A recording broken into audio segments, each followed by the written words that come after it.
আসসালামু আলাইকুম বন্ধুরা, সবাইকে বৃষ্টি ভেজা রাতের শুভেচ্ছা।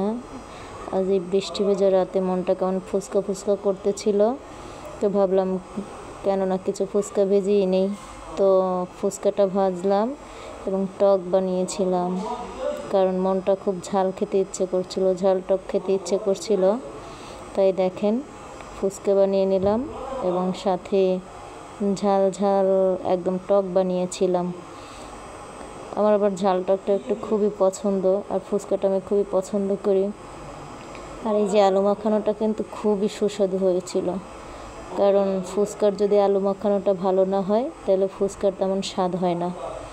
সেই জন্য আলু মাখানোটা একটু ভালো মতোই মাখাই নিতে হয়।